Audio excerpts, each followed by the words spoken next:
ಶಾಲೆಯ ಅಡುಗೆ ಮನೆಯಲ್ಲಿ ಇಟ್ಟಿದ್ದ ಕುದಿಯುತ್ತಿದ್ದ ಹಾಲಿನ ಪಾತ್ರೆಗೆ ಬಿದ್ದು 1.5 ವರ್ಷದ ಹೆಣ್ಣು ಮಗು ತೀವ್ರ ಗಾಯಗೊಂಡು ಮೃತಪಟ್ಟಿರುವ ಘಟನೆ ಅನಂತಪುರ ಜಿಲ್ಲೆಯ ಬುಕ್ಕರಾಯಸಮುದ್ರಂ ಗ್ರಾಮದಲ್ಲಿ ನಡೆದಿದೆ. ಗ್ರಾಮದ ಅಂಬೇಡ್ಕರ್ ಗುರುಕುಲ ಶಾಲೆಯಲ್ಲಿ ಈ ಘಟನೆ ಸಂಭವಿಸಿದ್ದು, ಅಕ್ಷಿತಾ ಮೃತಪಟ್ಟ ಮಗು. ಮಗುವಿನ ತಾಯಿ ಕೃಷ್ಣವೇಣಿ ಶಾಲೆಯೊಂದರಲ್ಲಿ ಭದ್ರತಾ ಸಿಬ್ಬಂದಿಯಾಗಿ ಕೆಲಸ ಮಾಡ್ತಾ ಇದ್ರು.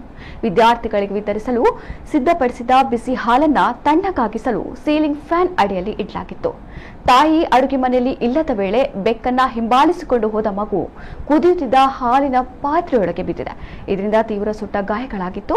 ಮಗುವಿನ ಕಿರುಚಾಟ ಕೇಳಿದ ತಾಯಿ ಕೃಷ್ಣವೇಣಿ ಕೂಡಲೇ ಮಗುವನ್ನ ಪಾತ್ರೆಯಿಂದ ಹೊರತೆಗೆದು ಆಸ್ಪತ್ರೆಗೆ ಕರೆದೊಯ್ದಿದ್ದಾರೆ. ವೈದ್ಯರ ಶಿಫಾರಸಿನ ಮೇರೆಗೆ ಮಗುವನ್ನ ಹೆಚ್ಚಿನ ಚಿಕಿತ್ಸೆಗಾಗಿ ಕರ್ನೂಲ್ ಸರ್ಕಾರಿ ಆಸ್ಪತ್ರೆಗೆ ಸ್ಥಳಾಂತರಿಸಲಾಯಿತು. ಆದರೆ ಚಿಕಿತ್ಸೆ ಫಲಕಾರಿಯಾಗದೆ ಮಗು ಸಾವನ್ನಪ್ಪಿದೆ ಎಂದು ತಿಳಿದು ಬಂದಿದೆ.